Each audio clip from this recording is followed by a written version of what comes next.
It is cold. It is. And that snow squall really did just roll in like that. We all got alerts on our phones. Snow squall, Yeah, 5 minutes. I don't know what a squall But is. it was bright and sunshiny, and I thought, no way. 3, 2, 1. Squall. It was just crazy. like that. That looks like something out of a movie. Sort of biblical. Is this why you stopped doing weather, Steve? Now you don't have to go outside when it's really cold. All right, 41 minutes after the top.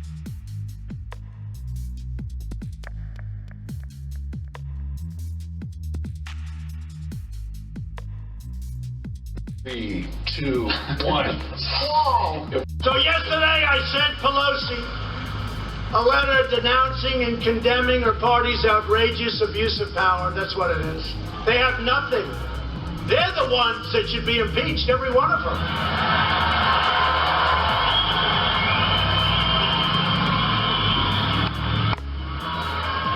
I mean, you got this guy Schiff.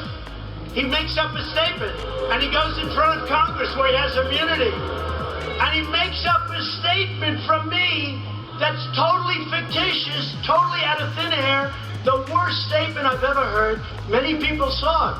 I had a person 2 weeks ago said, I didn't love the statement you made. I said, really, didn't you read the, transcripts? And I always say, read the transcript. But didn't you read it? No, I heard it on television. I watched Adam Schiff. He made it up. I then sent him the transcript. He said, oh, now I feel better. That's perfect. I call it perfect. He called it perfect. Everyone calls it. If you read it. But here's the thing. He makes up this statement. And it finished. Didn't he have 8 quid pro quos? 8. Could you imagine you're dealing with a country and you say 8 times that you got to do something. The first time, they say, the second time, they say, that's strange. Third time, they say, what's wrong? You said 8 times? 8 times. They'd have you arrested, they'd have you put into an insane asylum.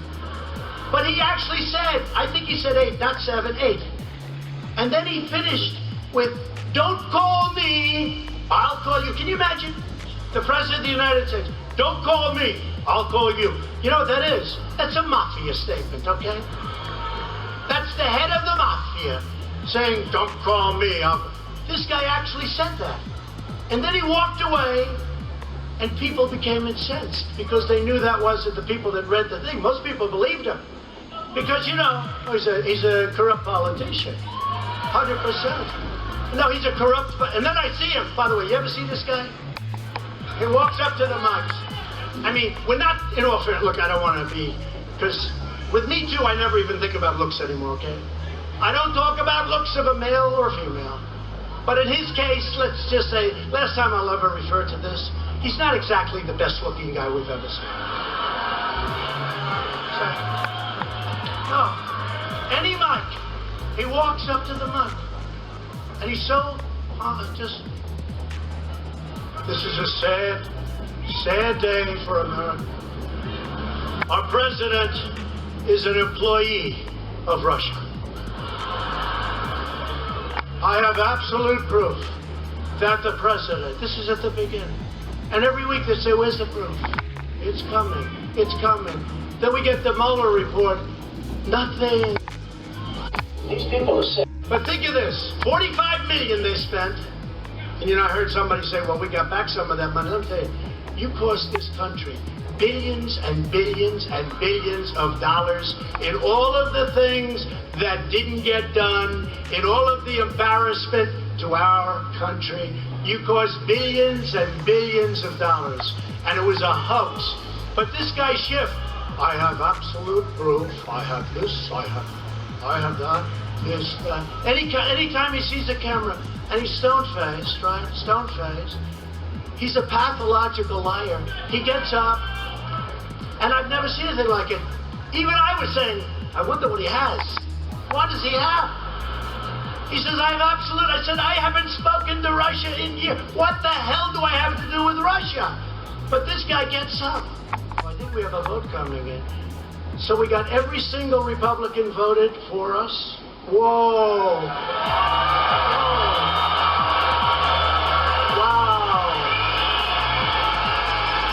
Wow, almost 200. So we had 198, 229, 198. We didn't lose one Republican vote, and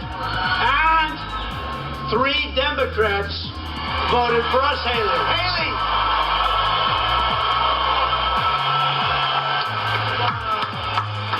Thank you, Haley. Great job. Wow. The Republican Party has never been so affronted, but they've never been so united as they are right now. Ever. Never. And I know the senators, and they're great guys, and women, too. We have some great women. We have great guys. They're great people. They love this country. They're going to do the right thing. They're going to do the right thing. So I said in my letter to Pelosi, I love that. You know, usually there's one, two. The Republicans, look, I've said it for a long time. The Democrats are lousy politicians. They really are. They've got horrible policies, open borders, crime is fine, drugs pouring through. I mean, think of what they do. Sanctuary cities, they love sanctuary cities, you know. They're lousy politicians, but they have one thing, two things. They're vicious. They're the most vicious people. The Republicans aren't as vicious. They may learn to be vicious after going through this stuff. But the other thing, the Democrats always stick together. Now think of it. 3 Democrats went over to our side, no Republicans. It's unheard of.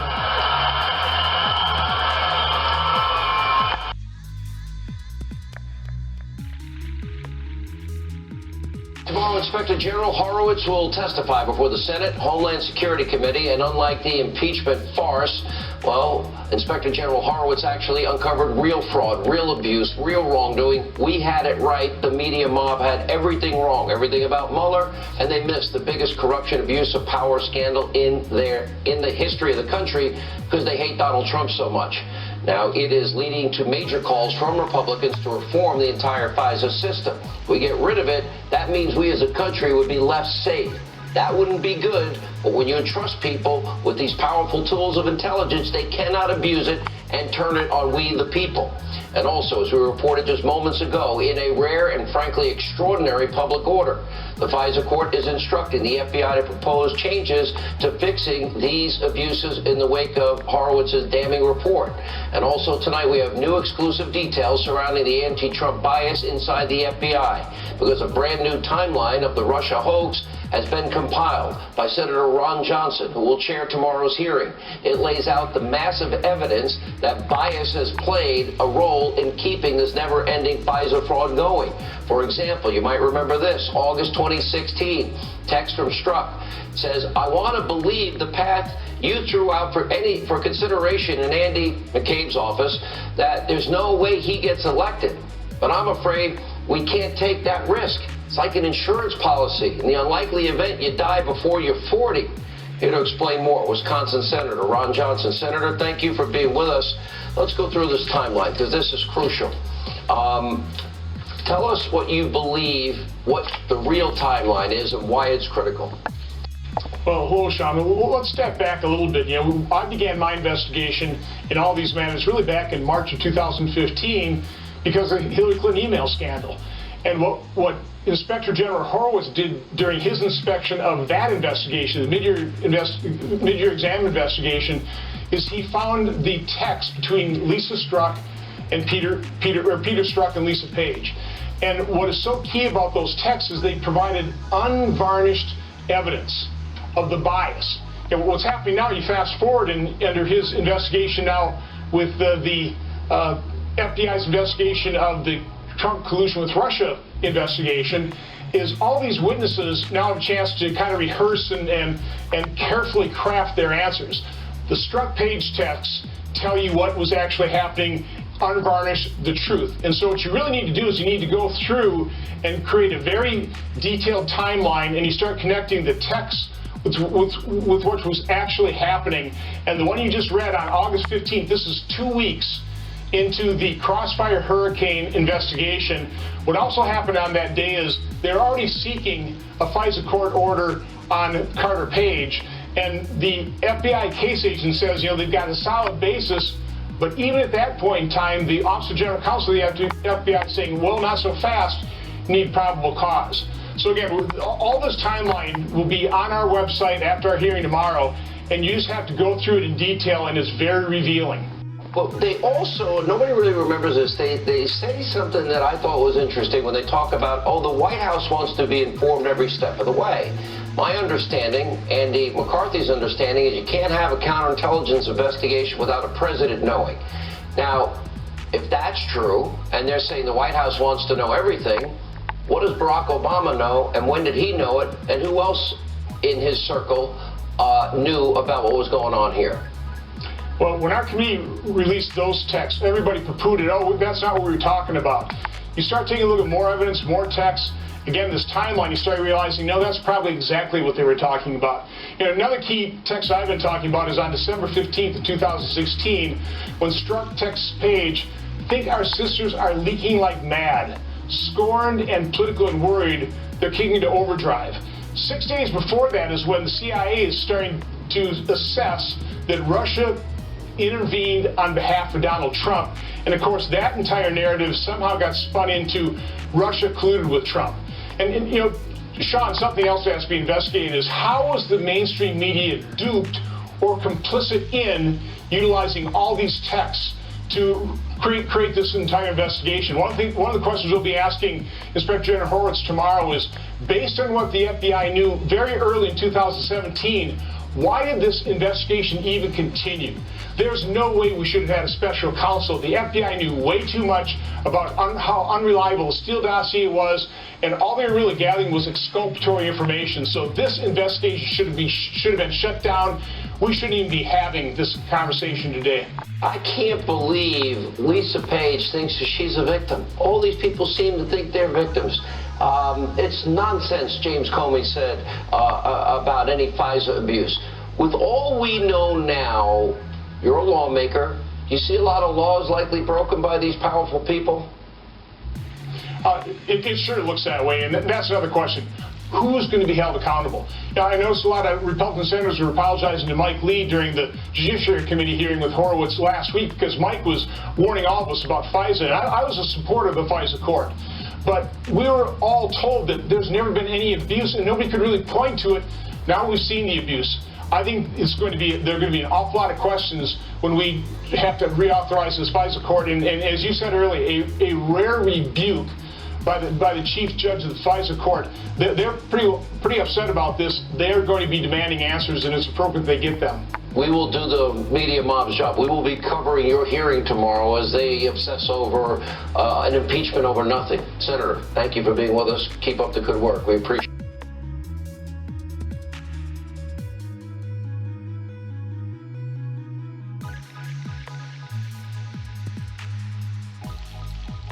Gentleman from California is recognized. Good evening. Welcome to Chuck Carlson tonight. You know what's happening. We are preparing for the final vote on impeachment. With us here on the set is Brett Baer, special report. You've been engaged with this all day long. What's happening right now? Adam Schiff speaking. He's been speaking throughout the day. He is the 219th lawmaker to speak from both sides of the aisle as this debate has been ongoing about 2 articles of impeachment. In just a short time, they're going to come to the end and they will call for a vote, at which point we expect all Republicans to vote against impeachment. We expect Justin Amash, the independent, by the way, the independent who represents the district in which President Trump is speaking in Michigan tonight. He is expected to vote yes, and we could have 2 Democrats vote against impeachment. At least that's how it's lining up.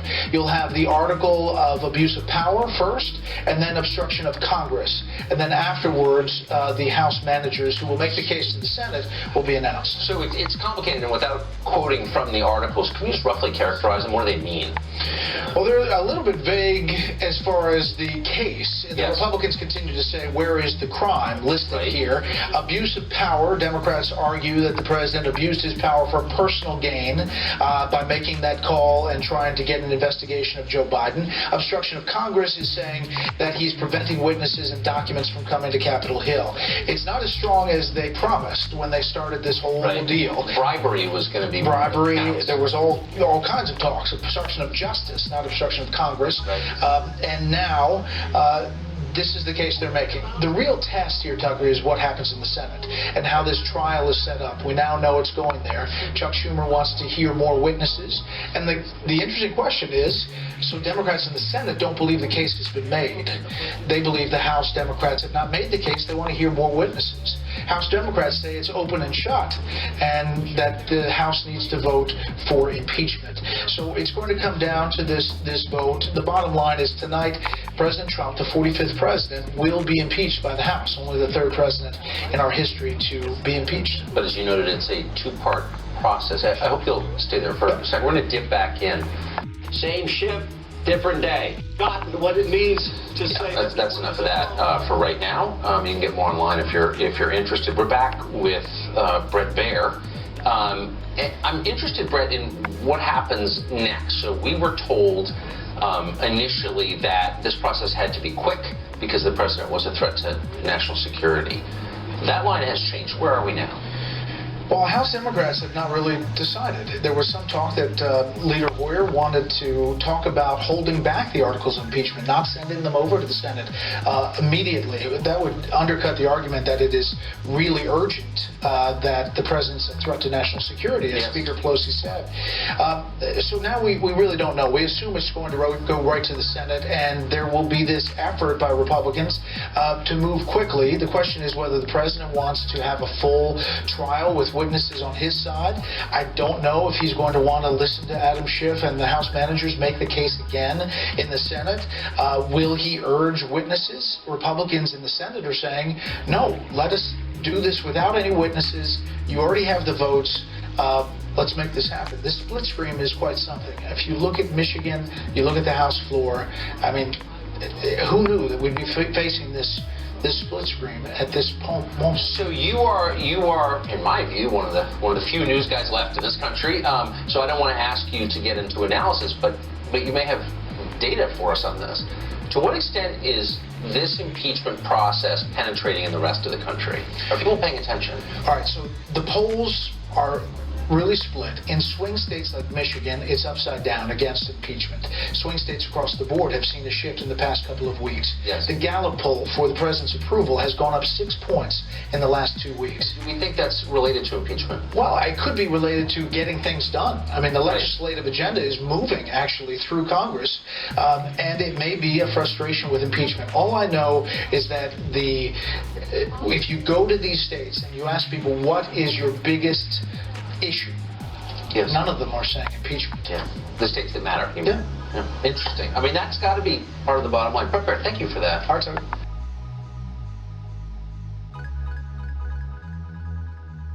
So what we're watching, I just want to explain to our viewers, I'm sure they've figured this out already. We're watching a vote on the first article of impeachment, which is abuse of power. What exactly does that mean? Right. What is this article? So I'll tell you what it does not mean. It means that, remember at the very beginning of all of this, the Democrats accused the president of asking for an inappropriate quid pro quo with Ukraine. Right. Quid pro quo was just not cutting it from the communication standpoint, so they changed it and said bribery. And then everybody was saying bribery for a while. And when you finally got to the articles of impeachment, when they introduced them, they dropped the bribery piece. Bribery is something that people understand, right? You see it on Law and Order, you watch all these shows. Bribery, you might have had it happen to you, right? You understand that. Of course. Abuse of power, I have to say, if you look at some of the polls and you ask people, do you think that President Trump or any president abuses their power? Most American citizens would say yes, because that's kind of people we are. We think, we like to be self-governed. We have a president, but we don't want them to abuse their power. I think that's partly the reason they did it, Tucker, was just from a communication standpoint. It was the only thing that was going to be able to get them a semblance of being able to say, we have a cohesive unit. Last week, you saw a lot of leadership in the Democratic side saying, gosh, we could lose a lot of people. We could have a lot of Democrats vote against impeachment next week. And I think that was just scene setting, because that way tonight they can say, look, we only lost 2.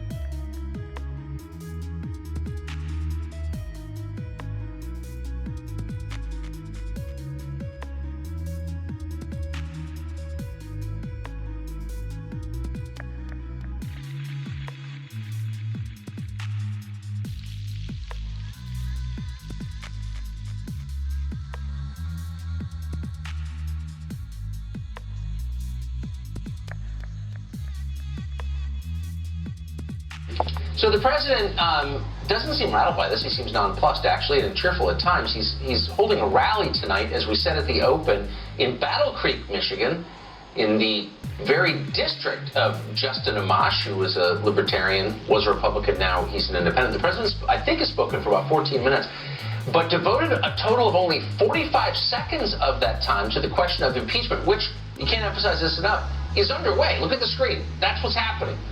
President, as we said, 45 seconds on that. We rolled the tape on it. Here's what he said.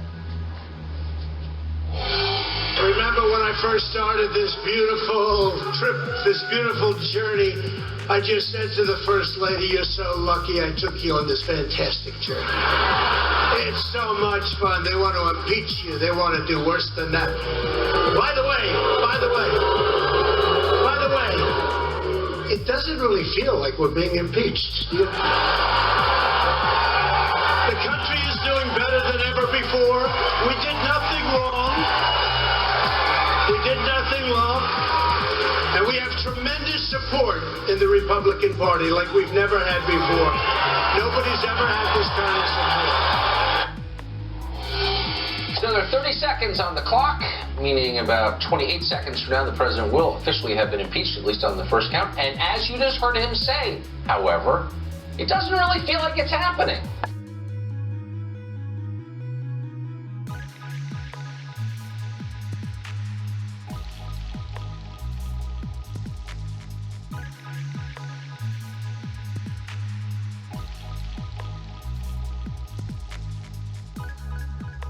We want to go back to our senior political analyst, Britt Hume. As we do, we want to play a piece of tape for you that we pulled off the television set yesterday.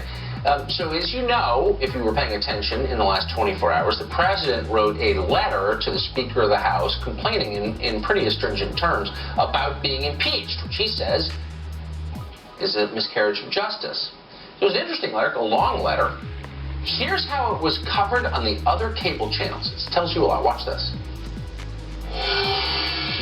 What does this ranting letter say about President Trump's fitness for office on the eve of his impeachment? The audiences at home, read the letter as if Saddam Hussein or Gaddafi would actually have written that letter. Just have their voice in your heads. Read this like an authoritarian. It's as if an authoritarian wrote it. I think right now it's going to go down as a letter from a two-bit dictator to banana republic. It has that kind of quality to it. Some might kindly describe it as fiery. Others would call it, at times, unhinged. That letter that Donald Trump sent today was wackadoodle. It was gibberish. It was ugly. Pelosi responded calling the letter sick. I mean, what is it about strong, powerful women that really puts Trump over the edge? These people are sick. Meanwhile, we never learned what was in the letter, Brett. We just know that it's wackadoodle. It's sick. It's the ramblings of a two-bit dictator. Aren't you supposed to, since you've been in the news business for long enough to know the answer, shouldn't the preface to those comments be the letter itself? Shouldn't you tell us what's in it? Well, exactly. Yeah, exactly right, Tucker. And this is typical, however. I heard a lot of the commentary about the letter before I actually read the letter. I read it then, and it was pretty strong medicine. But there was nothing deranged or unhinged about it, and in fact, there were a number of quite valid points that were made in that letter. And look, make no mistake about this, Tucker. He's not mentioning it in his speech tonight, as you pointed out at that rally. But Trump does not like this one bit. No, and he thinks, I'm sure, that it's a stain on his reputation and it's a mark against his presidency and so on. But I have a hunch, Dana was saying earlier, and she may be right, that this is going to carry over and give fuel to the election campaign. I have a hunch that of all the impeachments that we've had, that this one will have the smallest half, the shortest half-life. And I think on some level, Nancy Pelosi may have sensed this all along, and that's why she was in such a hurry. She wanted to get it over with so that the voters who might have been offended by it will have a chance to forget it, and she and her party will have kept faith with the base that's so rabid against Trump, and they can move on from there.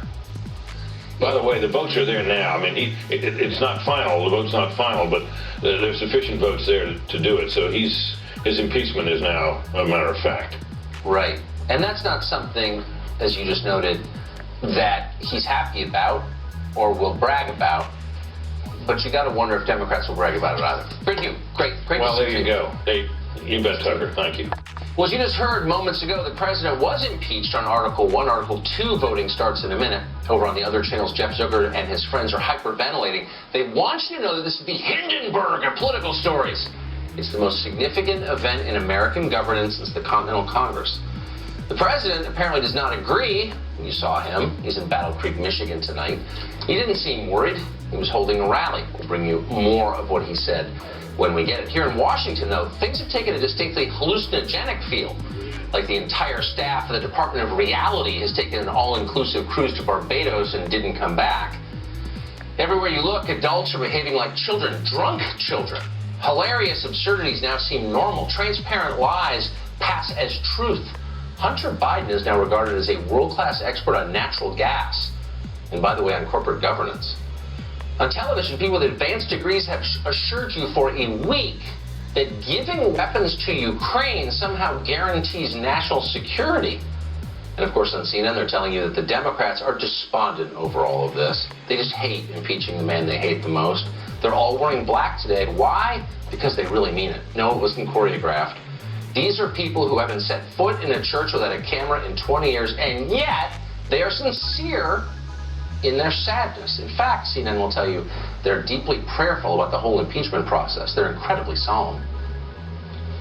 But back to the notion of where we are and how the Democrats are feeling today, you can feel it in the air here. It feels different. It is palpable that this is momentous, that this is grave, and again, it is, despite the Democrats' talking points, not something that this speaker wanted to do. We choose truth over facts.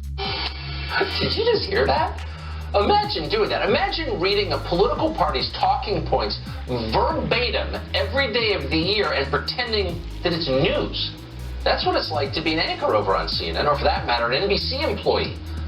All week, Democrats have been telling you, and if you've watched, you've heard this, that they're on the side of the Constitution and the framers who wrote the Constitution.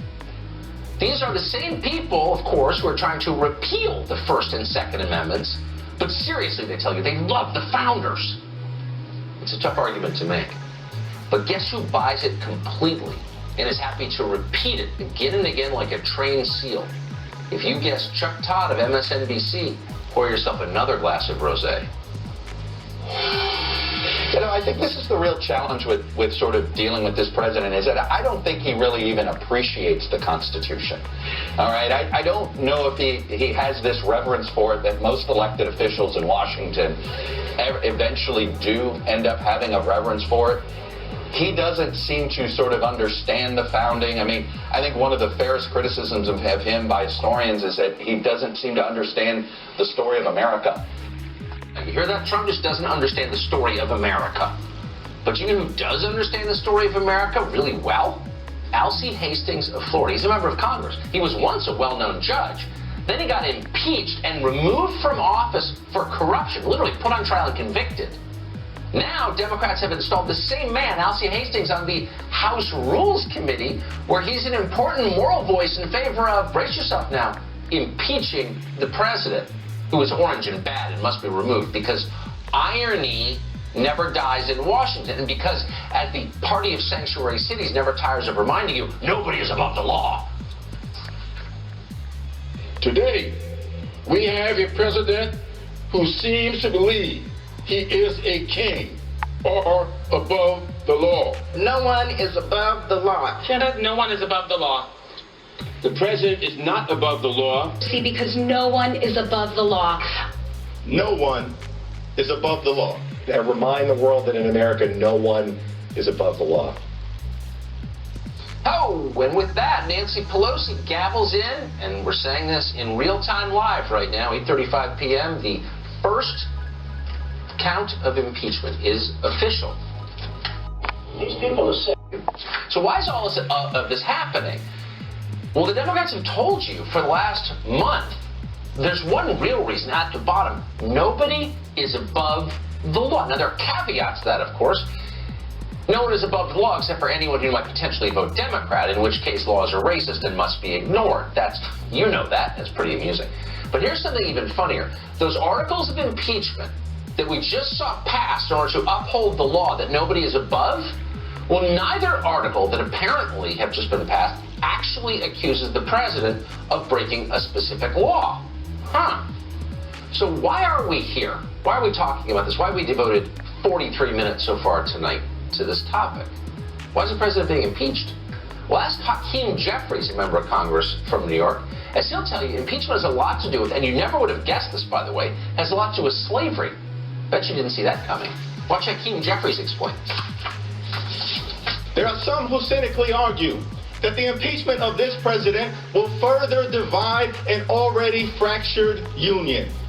But there is a difference between division and clarification. Slavery once divided the nation, but emancipators rose up to clarify that all men are created equally. Suffrage once divided the nation, but women rose up to clarify that all voices must be heard in our democracy. There is a difference between division and clarification.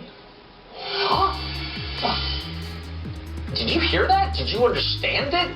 No, because it was indecipherable, because it was dumb and insane. And how do people like that get power in this country? Ridiculous people. Good question. This is a democracy, so it's important. We ought to be meditating on it. But we're not, because we're too mesmerized by the latest in a series of absurd farces brought to you in Washington, beginning with Russia, then Stormy Daniels, now impeachment. If you're a cynical person, you might suspect that all of this was designed from the beginning to distract you from what's actually going on. And what is actually going on? Well, a lot is going on around the world and in this country. For example, one among many. Before it leaves town for Christmas, the Congress will pass a 2,000-page spending bill that Dana just referred to. It amounts to about $1.4 trillion. What's in that bill? Wouldn't you like to know? You were too busy watching impeachment to find out. We took a little time and checked. Here's a selection. For example, thousands of Liberians from Liberia living in this country will get a special pathway to citizenship. Why? How'd that happen? Don't ask. It was never debated. You had no idea it was even happening. This is your country. You didn't know. And of course, that was the point. Or how about the war in Afghanistan, going on now for 18 years? Just a few weeks ago, the Washington Post released a massive trove of documents. They revealed that our leaders have been systematically lying to us about how the war is failing and has been for more than a decade. That should have been the scandal of the year. Instead, those documents are forgotten almost immediately. Why? Thanks to impeachment. In fact, in this new spending bill, Congress just voted to keep the money flowing unimpeded to that failed war. $4 billion will go to the Afghan security forces. Really? It's like a joke. We know for dead certain that money will be wasted the second it gets there. The troops we hire will desert. Their weapons will wind up with the Taliban. If anything, the money that we send is more likely to be spent killing American forces than it is to be turning Afghanistan into Belgium or whatever the mission is. We have no idea. But we know it's not going to achieve that. But Congress is doing it anyway. Meanwhile, Congress is, in addition to all of that, still busily working to undermine your constitutional rights. The spending bill currently includes $25 million to spend on, quote, gun violence research. And don't lie to yourself. That's not social science. It's money that will go to ideologically motivated research with only one purpose: giving a pretext to bureaucrats to reduce your Second Amendment rights. Now, you think that might bother Democrats because, as you know, they spent all week extolling the Constitution, how much they care about it, how they're representing the framers. But of course, they don't care about the Bill of Rights. If it's an obstacle to their power, they're against it. And that category includes both stubborn constitutional amendments like the First and Second, and sitting presidents. Congressman Al Green, by the way, basically said so today ahead of Congress, just a few minutes ago, impeaching the president on both Articles 1 and 2. When Green called for the president's impeachment, he didn't mention high crimes and misdemeanors. No. He got right to the point. He accused the president of disagreeing with his views on immigration. Watch this. In the name of democracy, on behalf of the Republic, and for the sake of the many who are suffering, I will vote to impeach, and I encourage my colleagues to do so as well. These people are sick. And the only cure for that Trump derangement syndrome is 4 more years. What does that have to do with Articles 1 and 2? What does that have to do with impeachment? If you're confused, you don't know how it works. So here's a primer. Here's all you need to know. When you oppose the Democratic Party's immigration plans, what you're really doing is challenging their plan to accumulate more political power. And that, in the end, is the only impeachable offense in Washington.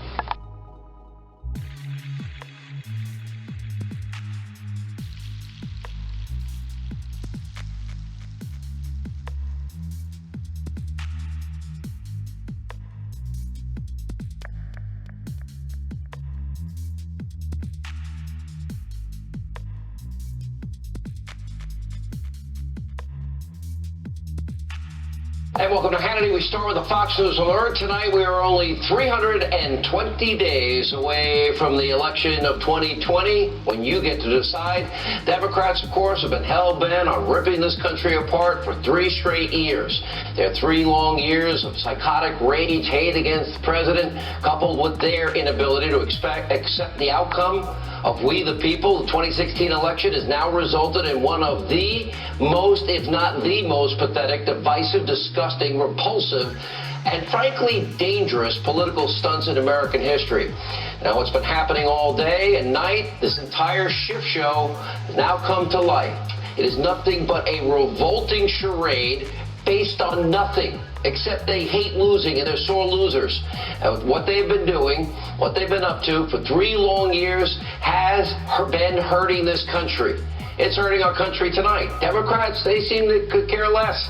This hour, they are all jumping for joy while they've been pretending to be solemn and sober and somber and whatever. It's all a lie. Even that's a lie. To hell with the country. Let's lie like we always do. Let's say we did this prayerfully but painfully. All these people have done for 3 years is lie.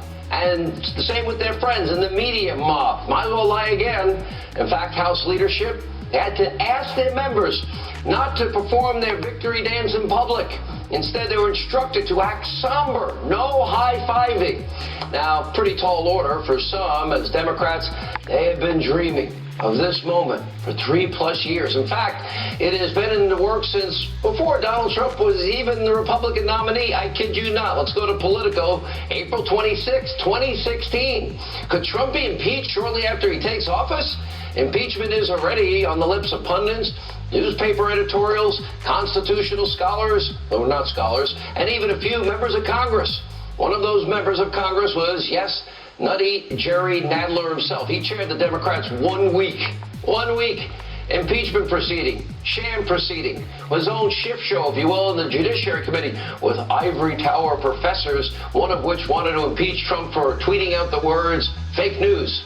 And in November 2016, right after the election, Nutty Nadler exclaimed, quote, "We can't wait 4 years to vote Mr. Trump out of office, so we must do everything we can do to stop Trump and his extreme agenda."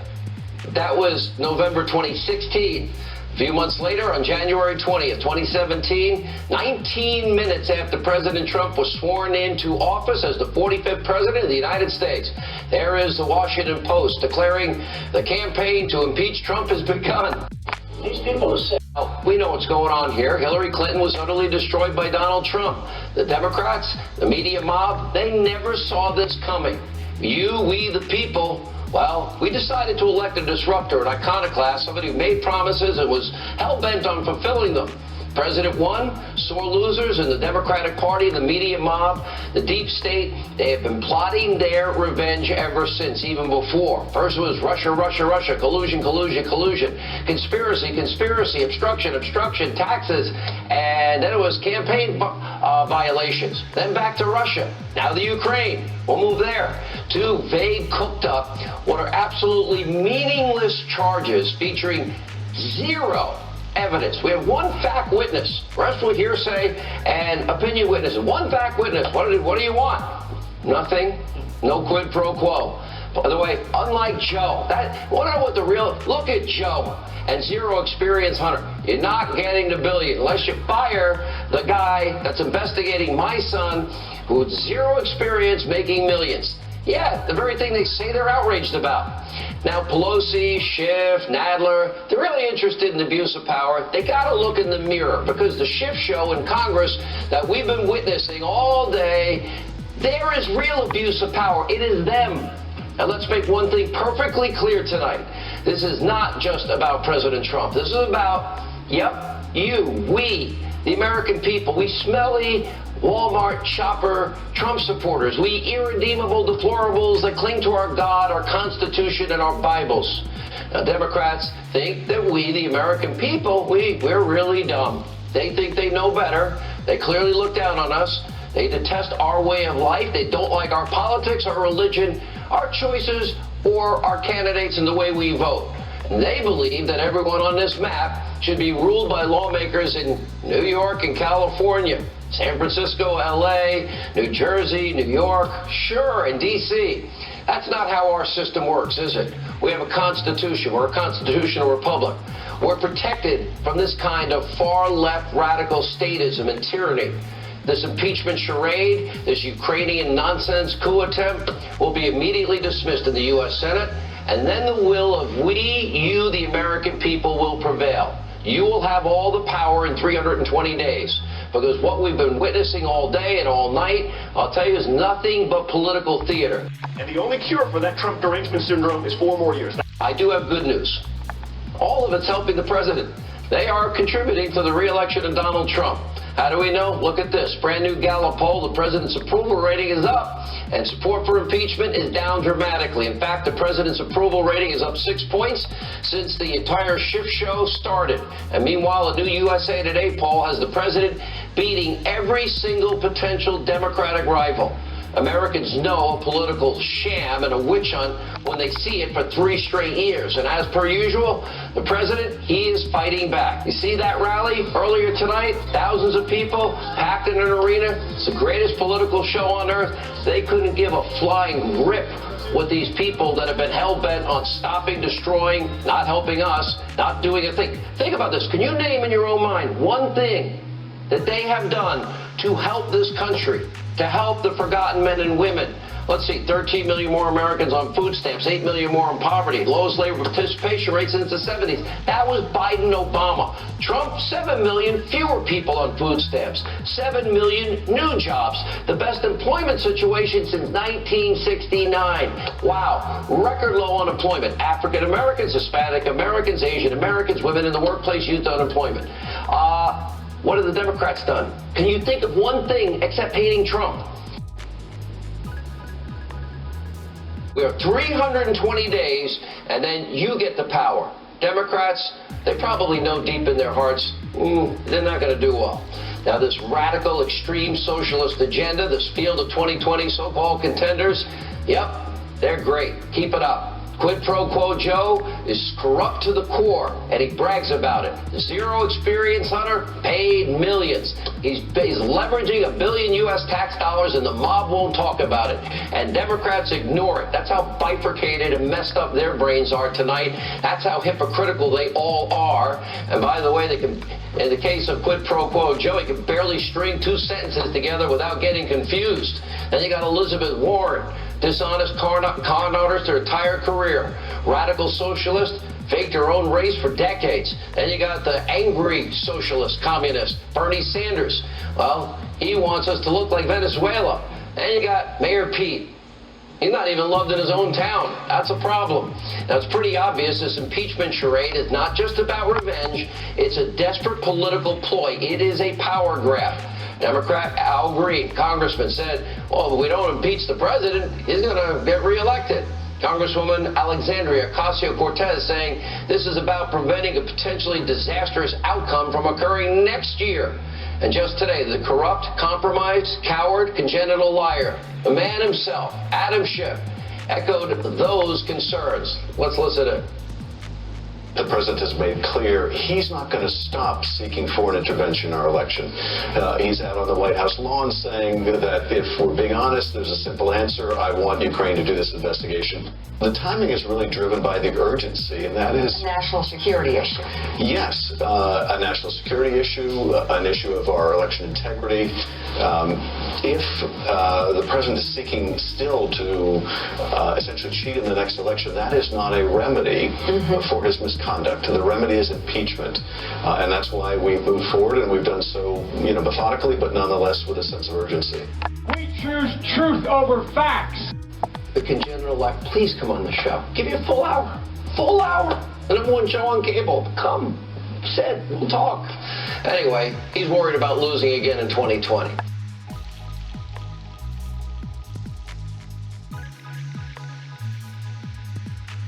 Attorney General Bill Barr sat down with the Story's Martha McCallum today for a one-on-one interview that will air starting tomorrow. Now, the Attorney General gave Martha an update on the all-important, real, confirmed criminal investigation that's been headed up now by U.S. Attorney John Durham. Let's take a watch. Do you believe that Durham's investigation is broader scoped in terms of the intelligence agencies that are being looked at? Oh, yes. He's not just looking at the FBI. He's looking at other agencies and also private departments and also private actors. And so it's a much broader investigation. And also he's not just looking at the FISA aspect of it. He is looking at all the conduct both before and after the election. Other agencies, other individuals, as we have been figuring out. Now, the fallout continues from the devastating revelations found in the IG report. The media mob won't report this tonight, but today, the Inspector General Horowitz, he appeared again before the Senate, once again blasting Comey's FBI for defrauding the FISA court. What have we been telling you? Premeditated fraud in a court based on the dirty, unverifiable Russian dossier. Oh, unlike all the media mob that were wrong on Mueller, never did anything on this, we were right. All right, here with reaction, author of the bestseller Power Grab, the liberal scheme to undermine Trump, the GOP, and our republic. Former House Oversight Committee Chairman, Fox News contributor Jason Chaffetz, as well as former U.S. Acting Attorney General Matthew Whitaker. Thank you both for joining us. Jason, we start with you. The more I go back and the more I'm really reading this report in depth, and I'm not racing through it to get on the air with it, I see how devastating it is. Everything that we've been saying on this program, premeditated, fraud, on the FISA court, now they have reacted and responded with unverifiable information. One source that laughed at the idea that any of this information would ever be used for anything, the one subsource of Steele's, and Steele had already admitted in an interrogatory he didn't know if any of it was true. They never tried to verify it, and they were warned that Hillary paid for it, Steele hated Trump, and it's unverifiable. How did we get here? Look, the Department of Justice was warned. You also go back and look at what Nunes and Congressman Gowdy did in warning the court that there was bad information. That was some 18 months ago, Sean. So I am more encouraged by what you were playing by Attorney General Barr and John Durham and what they're going to be able to do as the U.S. Attorney looking outside the scope. Remember, the one thing that the Inspector General did not look at is the flow of money. And if you want to follow what was really happening, you need to trace the millions of dollars that was flowing from the Democrats to parties that we have not yet fully exposed. And that is going to lead to a lot of new information. As much as I can interpret the Attorney General's remarks, Mr. Whitaker, what I'm hearing is other agencies, I'm guessing, very strong guess, we're talking about the CIA, and I believe we're probably going to have outsourcing of intelligence gathering and outsourcing of spying to circumvent American law. How do you interpret it, and do you see crimes committed by those that signed an unverifiable FISA warrant?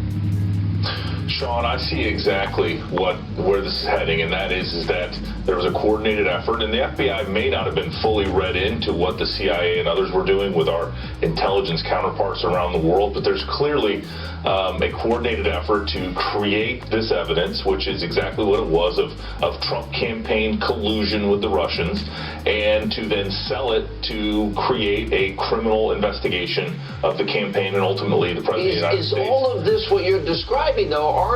why do I think if little old Sean Hannity, went before a court, decided ahead of time, was warned, what you're presenting to the court, what you're saying to the court is unverifiable, and you've been warned that it's probably not true, and you present it to the court as verified. Why do I believe that the justice system in this country would probably put me in jail and you couldn't get me out of jail? Do you see what I see? I do, Sean, and I think this is a very concerning. It's not just this particular Carter Page FISA. It is the fact that the FBI and the Department of Justice could go to court, get surveillance warrants against American citizens with inaccurate, incomplete, and false information that continue to erode. If you read this and listen to Horowitz, what he's saying, the evidence continued to erode. I'm wondering, by the time Mueller was appointed, was there even a basis to have an investigation continuing on this Russian collusion issue? Yeah. All right, guys. Thank you both for being with us.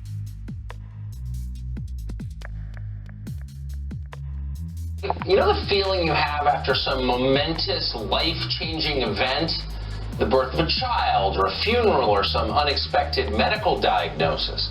Those are the moments that define your life, of course. And so you wake up the next morning and you realize nothing will ever be the same. Well, that was definitely not the feeling you probably had this morning. They impeached the president last night, and if we're being honest, it didn't really make any difference. Despite weeks of loud and urgent noises gleefully amplified by the mouth breathers on cable television, the votes last night came and went, and then, drumroll please, nothing changed. We didn't learn anything. Nobody grew. Democrats seemed almost theatrically insincere when they began this process some weeks ago, and then by yesterday, they were every bit as fraudulent. So I solemnly and sadly open the debate on the impeachment of the President of the United States. It's with profound sadness that I stand here today in support of these articles of impeachment. I'm saddened we're here today. I come to impeachment with deep sadness. I rise on a sad day for America, a sad day for Texas, and a very sad day for the people I represent. This is a sad day for our country and for our democracy. This is indeed a sad day for our country. This is a very sad day. Madam Speaker, this is a sad day in U.S. history. I have to say that this is a sad day. This is a sad day. It is not a day of joy. These people are sick. And the only cure for that Trump derangement syndrome is 4 more years. Now, you can mock the mindless conformity of what you just saw, but honestly, you've got to admire the discipline that a moment like that must have required. These are people, by and large, with disorganized and chaotic personal lives. That's why they're leftists in the first place, because they're deeply unhappy. They don't make their beds. They hate their dads. But when it comes to political talking points, suddenly they're Germanic in their efficiency. For a moment last night, though, the mask slipped. When the impeachment resolution finally passed, onlookers began to cheer. Pelosi had to remind them to shut up. The yeas are 230. The nays are 197. Present is 1. Article 1 is adopted.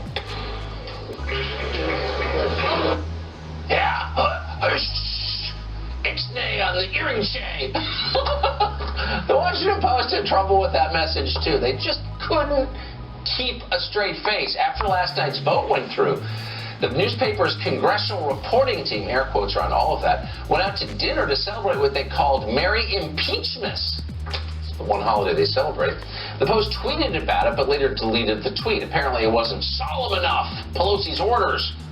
By this morning, though, the embargo on authentic emotion had finally ended.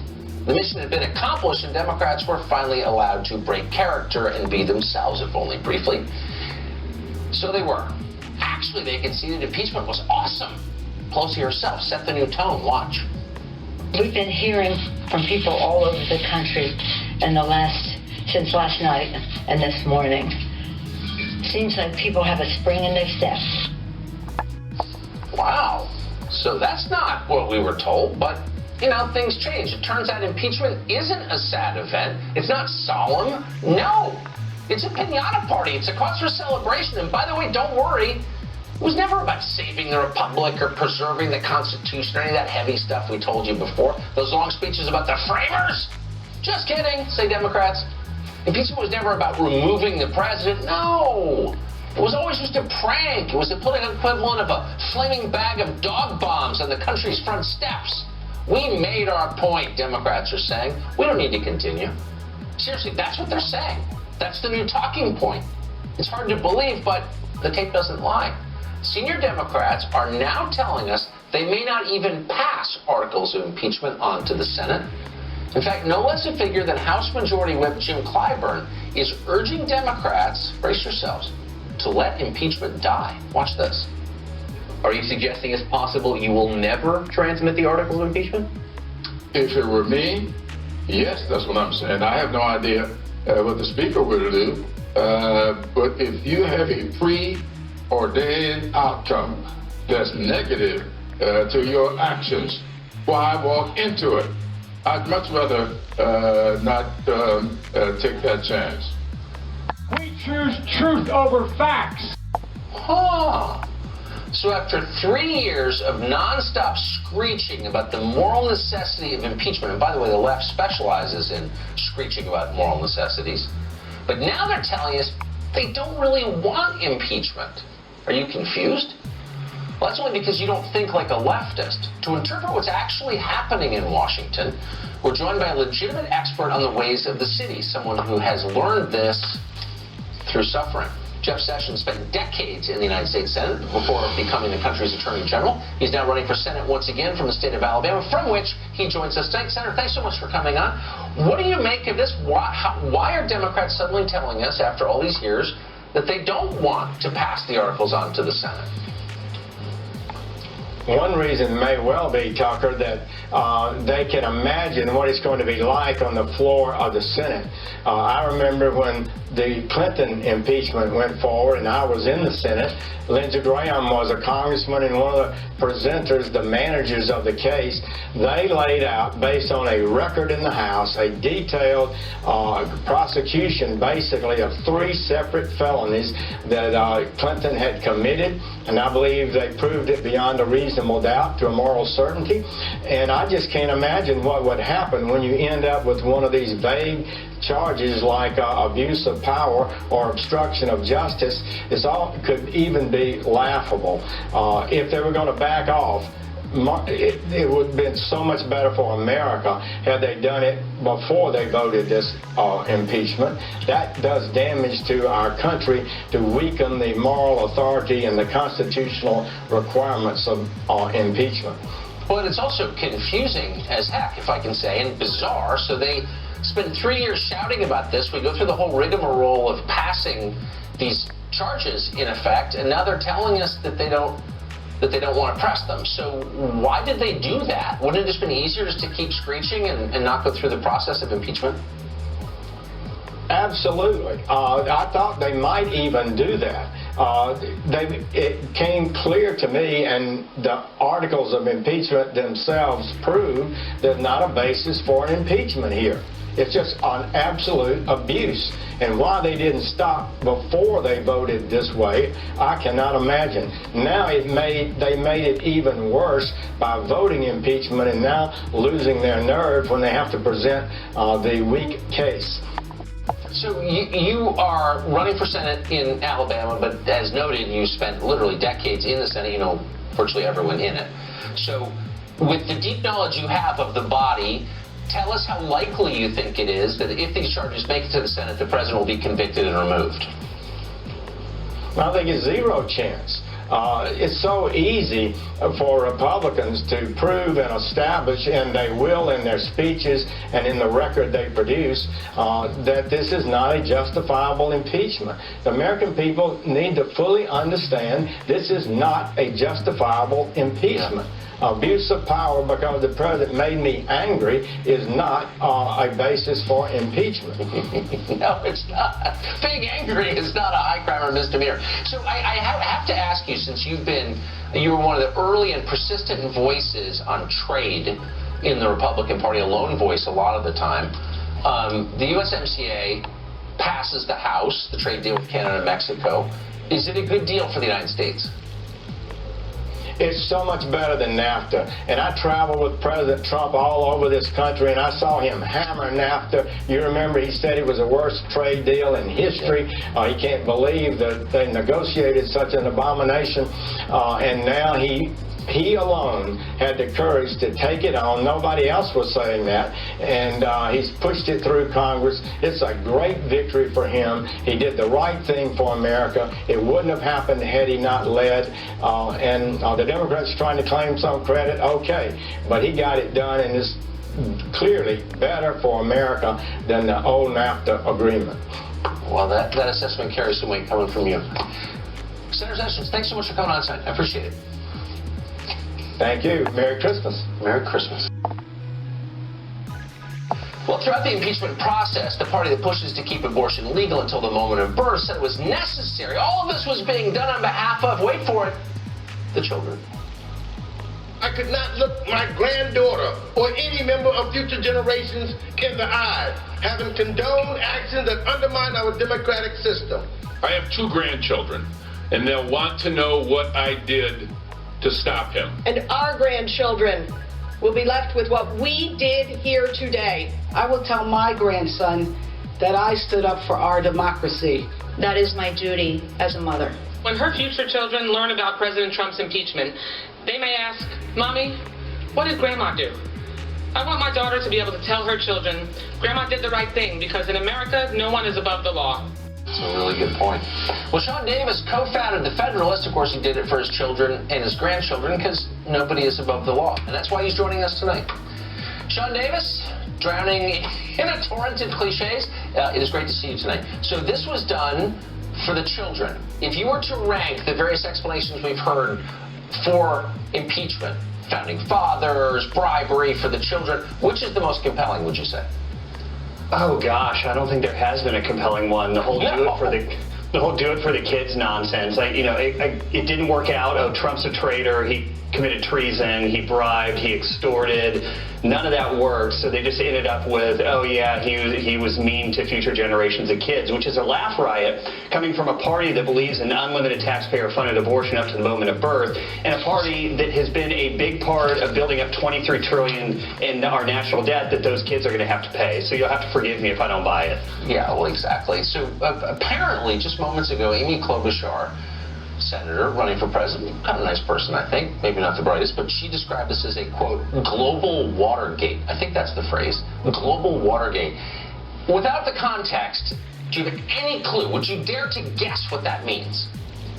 I have no idea. I'm a little worried for the staffer that probably wrote that for that he or she's going to get brutalized afterward because it doesn't make any sense to me. And apologies if I'm getting the second hand through an earpiece, but apologies if I have that wrong. I mean, look, it's no dumber. If I'm hearing it's definitely right. A global Watergate. It's no dumber than any other explanation. So my instinct is that the Democrats have walked into a kind of man trap of their own making. This is going to hurt them. Is that wishful thinking? No, it's been such a debacle. It's like watching a bunch of monkeys try to hump a doorknob.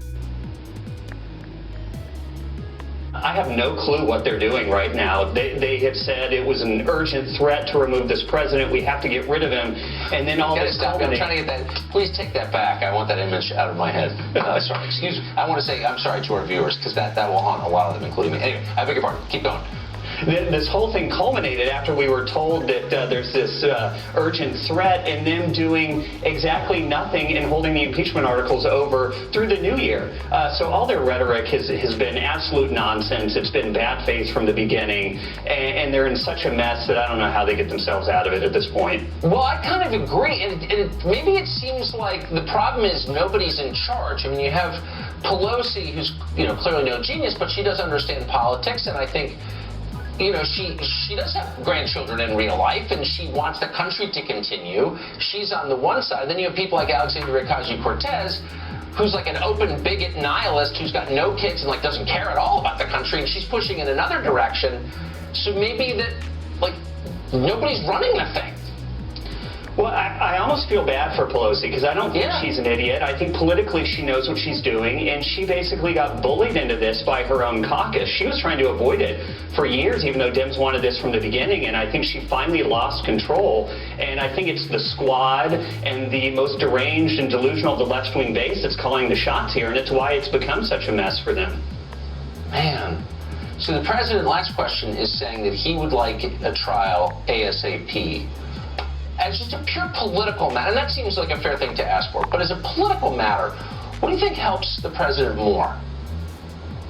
You know, that's a tough question. If I were the one being charged, I would want a full trial. I would want the facts to come out, and I'd want it to be shown that I didn't do anything wrong. But I get that the Senate doesn't want to go down that road. They don't want to repeat what the House has done and waste all this time on something that nobody cares about and isn't going to happen. So I get his frustration, but I see why the Senate is doing what it's doing. Yeah, it's just, you know, it's not like there's nothing else going on in the world. Like, we're in trouble, and we need to address it. Sean, great to see you tonight, and thank you on behalf of the children for what you said. Thank you, Tucker.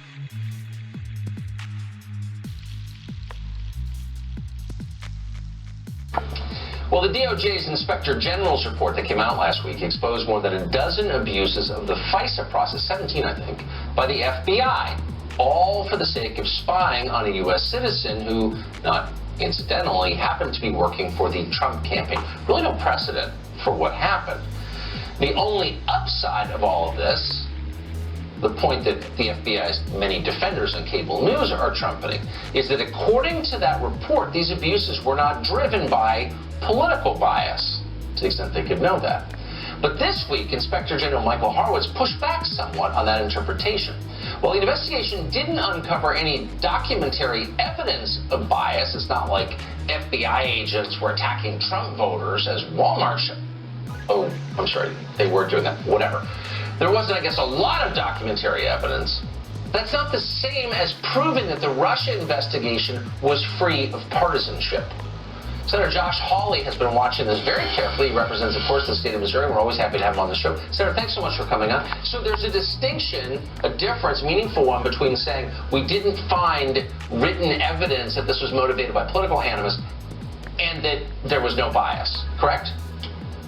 Yeah, that's exactly right. And in fact, what the Inspector General said to me, Tucker, was that there may well have been political bias when it came time for the FBI to go get surveillance warrants on Carter Page. That's the Trump campaign aide who they surveilled, who they eavesdropped on during the presidential campaign. We need to be really clear here. All the Inspector General said in his report was that when they opened the case file, that he couldn't find any evidence of bias. But opening a case file is one thing. Actually going out and getting warrants, actually eavesdropping, that's something totally different.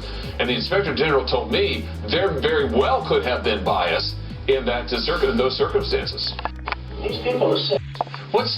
There's so many layers of irony here, but maybe the most obvious is the president was impeached yesterday because he talked to the president of Ukraine and mentioned potential malfeasance by the son of his potential political opponent in this campaign. And that's impeachable. The last administration literally pulled a FISA warrant on its political enemies, but that's no big deal? How does this work? Yeah. Oh, you're absolutely right, Tucker. I mean, this is unprecedented in our history. The DNC, Democrat Party, paid for this dossier that we now know is totally fake. They fed it to the FBI, and the FBI used it and lied to a court, not once, not twice, not 3 times, 4 times, in order to intervene effectively in a presidential election, to get a warrant to eavesdrop on a presidential campaign. And the Democrats knew this. During the campaign, they knew it. And so they got news stories written during the campaign that the FBI and other agencies were investigating Trump, trying to influence the election. It's absolutely extraordinary. And the FBI, there's got to be major reform, Tucker. We cannot allow this to keep happening. Really quick, would it be cool for the Trump DOJ to get FISA warrants on aides to Bernie Sanders for their ties to Venezuela, for example? Would that be all right, do you think? Can you imagine what would happen if that were actually the case? Of course it wouldn't be all right. It would be an abuse of power. It would be an abuse of power, and that's what happened when the FBI lied to the FISA court and used paid political opposition to go out and get surveillance warrants on a presidential campaign. Exactly. It seems very clear, and you certainly have expressed it clearly. We're thankful for that. Senator, thanks so much for coming on tonight.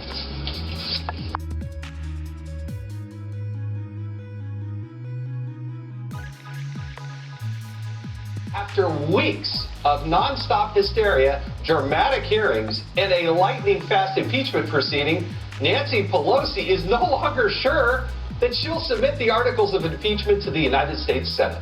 That's right.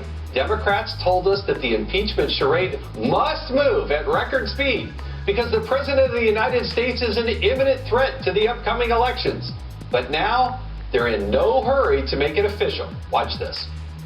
Yes, sir. Guarantee that the impeachment articles will be at some point sent to the Senate. I'm not that would have been our intention, but we'll see what happens over there. So you may not send That is not. You're asking me, are we all going to go out and play in the snow? That has not been part of our conversation.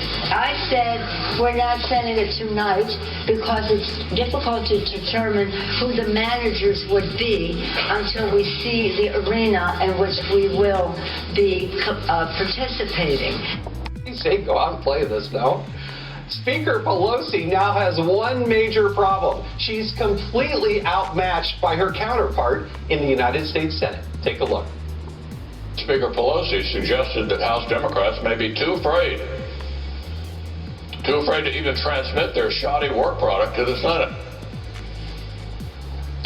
Mr. President, it looks like the prosecutors are getting cold feet in front of the entire country and second-guessing whether they even want to go to trial. They said impeachment was so urgent that it could not even wait for due process, but now they're content to sit on their hands. Clearly, the Democrats' impeachment charade is now backfiring. The Republican Party just set a fundraising record, hauling in over $20 million in the month of November. President Trump is gaining in almost every poll, and Speaker Pelosi has been coined the swamp mistress on the cover of the New York Post, which is calling last night's impeachment vote her funeral. Today, President Trump was on offense, fighting back against the Democrats' disgusting political scam, writing on Twitter, quote, "So after the Democrats gave me no due process in the House, no lawyers, no witnesses, no nothing, they now want to tell the Senate how to run their trial? Actually, they have zero proof of anything. They will never even show up. They want out. I want an immediate trial," end quote. As the president points out, this whole ordeal is one big setup. Watch. What does it feel like to be the third president in U.S. history to be impeached? Well, I don't feel like I'm being impeached because it's a hoax. It's a setup. It's a horrible thing they did. They happened to have a small majority, and they took that small majority, and they forced people.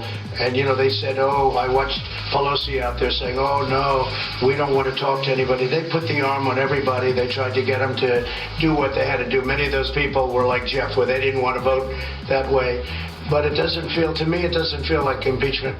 Tonight, one thing remains true. No matter what the Democrats throw at President Trump, his agenda continues to succeed. Just today, the House finally passed, the president's USMCA trade bill, which will officially replace NAFTA. Joining us now with the reaction to all of today's news is Ohio Congressman Jim Jordan and House Freedom Caucus Chairman Andy Biggs of Arizona. Gentlemen, thank you so much for being here. I had the honor and privilege of serving with both of you. Congressman Jordan, I want to start with you. What in the world? I guess we forgot to ask, or somebody forgot to ask Speaker Pelosi, if you actually pass at lightning speed this impeachment, are you going to send it over to the Senate? Was that something that you were supposed to ask along the way? No. It's again, the cliche is true. It's laughable if it wasn't so serious. But the idea that Nancy Pelosi is going to try to negotiate with Mitch McConnell and try to tell Mitch McConnell how to run the Senate, that is laughable. Here's what happened, Jason. On September 24th, when Speaker Pelosi announced they were going to go down this crazy impeachment road, she never expected to lose support across the country, and she certainly didn't expect to lose support within her own conference. Remember, yesterday we had one Democrat vote with us, we had another Democrat vote president, and we had a third Democrat switch parties, because everyone sees the facts are on the president's side. So she did not expect any of that to happen, and now she doesn't know what to do because they've been had and the American people see through it. Congressman Biggs, what are you hearing on the floor when you see these Democrats? I just can't believe we're in a scenario where the Speaker is actually contemplating not sending it over to the United States Senate.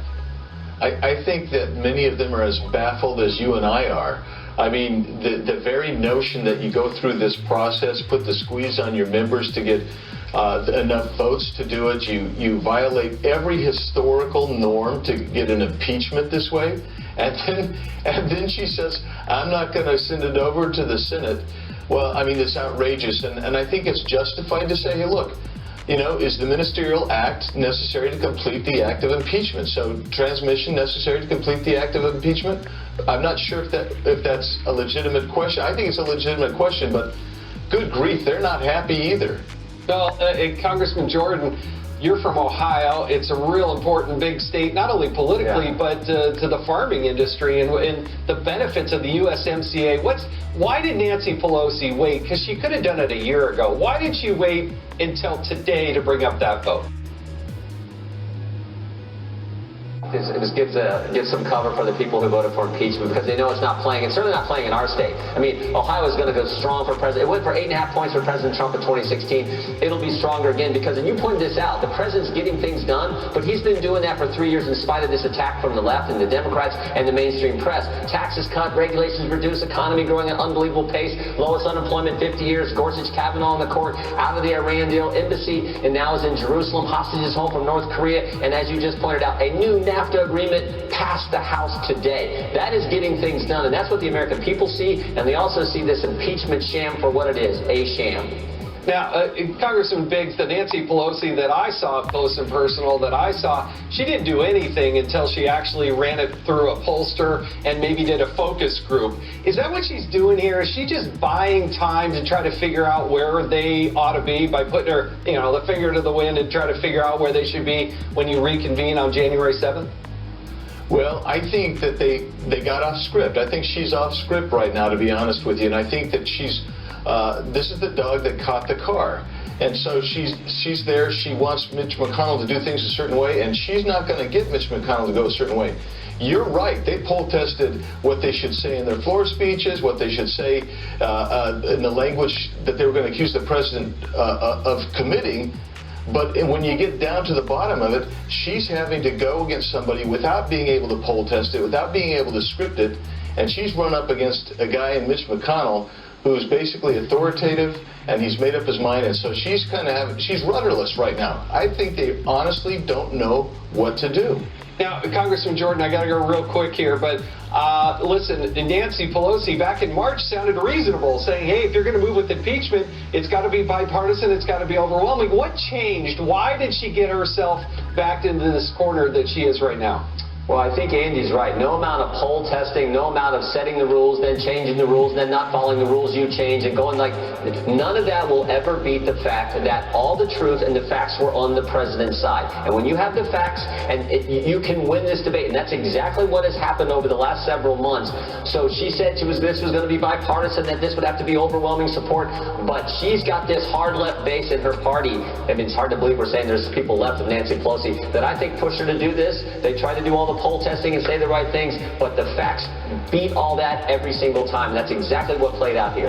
And I want you to both just comment quickly. I left Congress, got a better balance in my life, but now we hear today that Mark Meadows is going to retire. What's the impact going to have on the Congress as a whole? Let's start with you, Congressman Jordan, and then Congressman Biggs. Mark is, probably my best friend in this whole place, and Mark and Deb Meadows are wonderful people. He is the kind of individual that you want in public service, and he has fought for the principles that make our country special.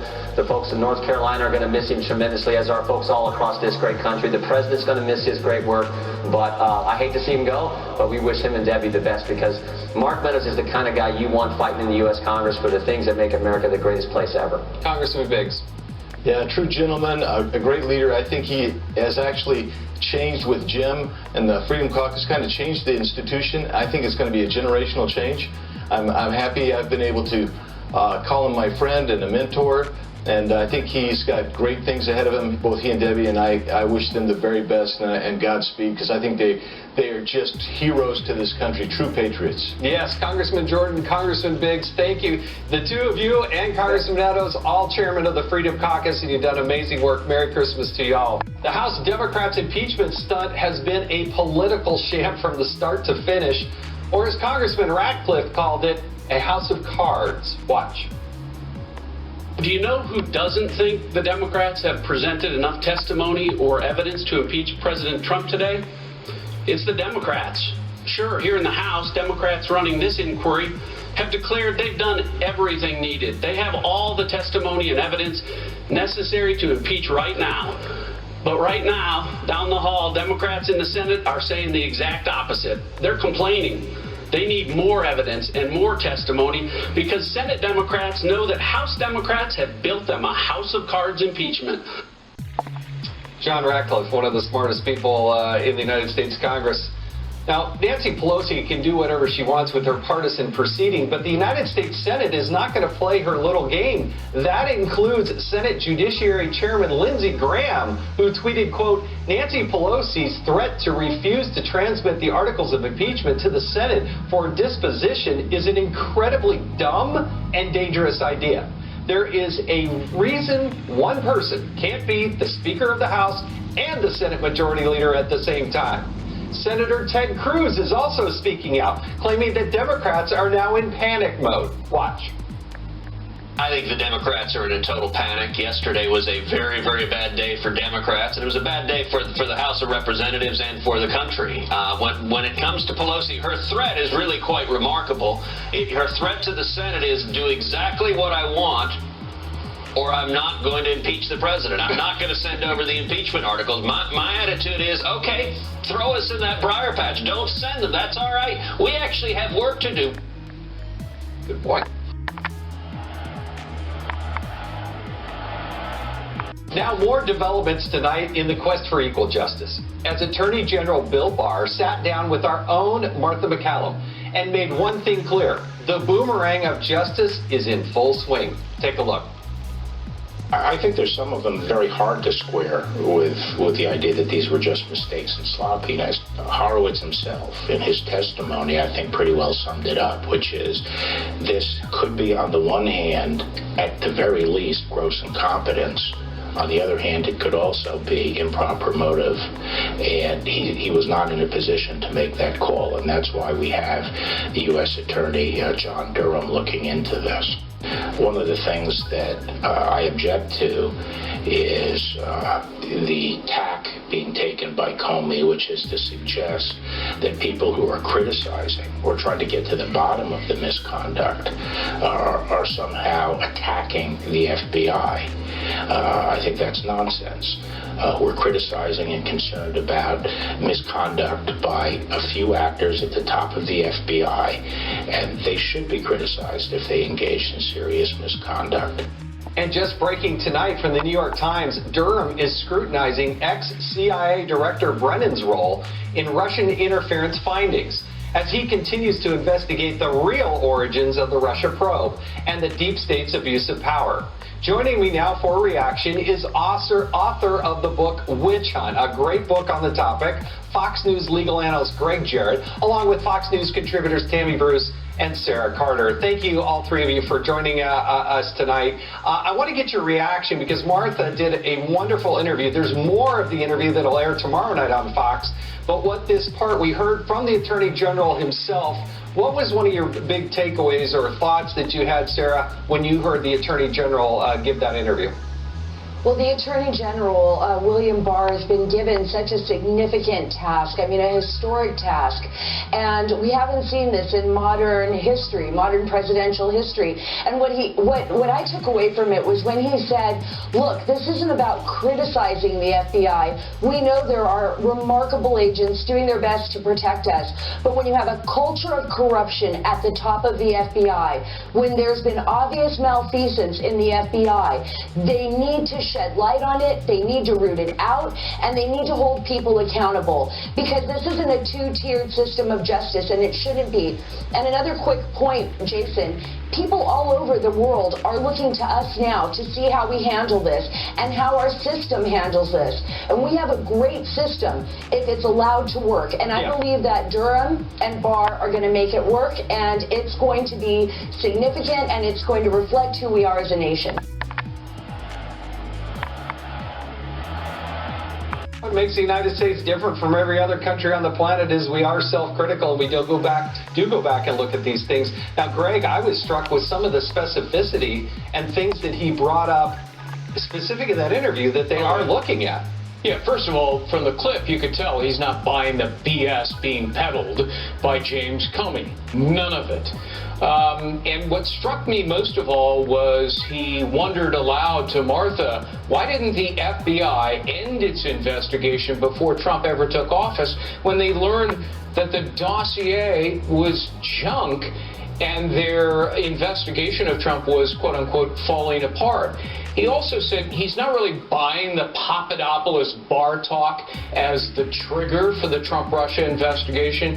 He suspects that is a pretext to investigate Trump, which is exactly the argument I made in my book. Look, tonight, if I, having heard that interview, were John Brennan, or Glenn Simpson of Fusion GPS, or Christopher Steele, or any of the other actors in the intelligence agencies, I'd have my criminal lawyers on speed dial, because after not just the intel agencies, but private. And this is one of the points, Tammy, that I think the Attorney General is making, is Horowitz can only look at the FBI. Right. But it really, and the FBI insists that this probe started in July of 2016, but really they're going to be looking at what was the precursor and the predicate. That is a much bigger, broader question that there seem to be a lot of indications is above and beyond just the FBI. Right, and this is, I think, one of the things that's so valuable about this interview with Martha is that for years now, we've only been hearing from one side. We have been literally swamped with the negativity, the one-sidedness, the arguments from the media carrying the Democratic arguments, and the government has to worry about legitimacy at this point, about justice, the rule of law, if it applies to people in the government. Finally, this interview gives us a little bit of insight that Barr may be the person, and we finally have an Attorney General who is serious about this, that they're looking beyond the one agent who changed a FISA warrant to get it passed, that this is much broader than that. And I was particularly struck with when Martha asked him about why, if we were worried about the interference during an election, why wasn't candidate and then President-elect Trump given a defensive briefing about the nature of what Russia was supposed to be doing to this election? And he said he was interested, in fact, in that kind of choice, to not give him a briefing that he may have been a target or the Russians were trying to do this, which tells you the level of corruption involved in this house of cards that they built up.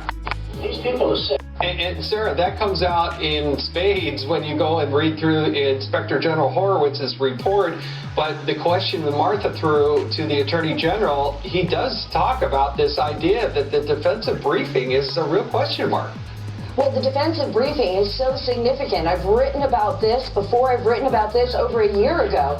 If they offered a defensive briefing to Hillary Clinton, a detailed defensive briefing, why wouldn't they offer the same type of detailed defensive briefing to President Trump? There can only be one answer if you really think this through with all the evidence that we know. And it's because they wanted to spy on members of the Trump campaign. Sure. And if they gave them a detailed defensive briefing, they wouldn't be able to do that. Greg, we've talked offline here about the lack of a defensive briefing. Where is this going? Well, it's on page 76, as you reminded me earlier tonight, and I reread it again. Sally Yates, Deputy Attorney General, as well as Obama and the Attorney General, Loretta Lynch, all recommended a defensive briefing. Comey didn't do that. Why? It's obvious. Driven by bias, he wanted to spy on the Trump campaign and frame him for a collusion hoax that never existed. If you're looking for bias, and Horowitz couldn't find it, it's right there in plain sight. And it better be more than Brennan. You can't have just one sacrificial lamb, if you will. You can't focus just on Brennan or even a Glenn Simpson. We've got to show the American people that they can trust their government, and we will take these people out if they need to be dealt with within the justice system itself, because it's got to be equal justice for everyone, regardless of who you are. Let me just say, it's really stupid of Comey to criticize the Attorney General who holds in his hands the ability to indict and prosecute James Comey. I mean, that is come on, stupid. He put out his op-ed in the Washington Post, printed it and put it out online before they even had read the Horowitz report. And I'm glad to see the New York Times, by the way, they're about a year behind Hannity, but at least they're trying to catch up. So, you know, they'll get there someday. Maybe. Sarah, Greg, and Tammy, thank you so much for joining us.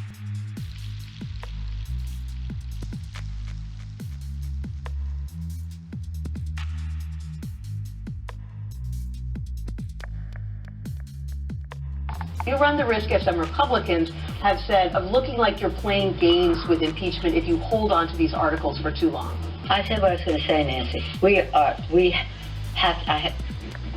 When we bring the bill, which is, just so you know, there's a bill made in order by the Rules Committee that we can call up at any time in order to send it over to the Senate and to have the provisions in there to pay for the impeachment.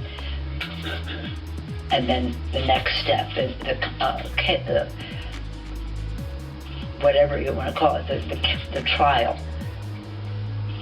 That is where you put the managers.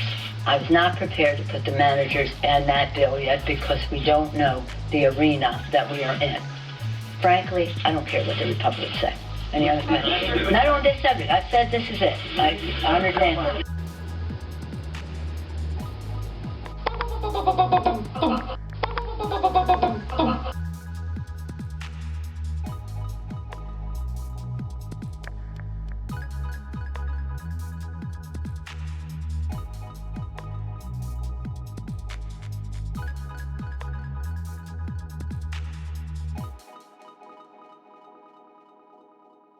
Three, two, one.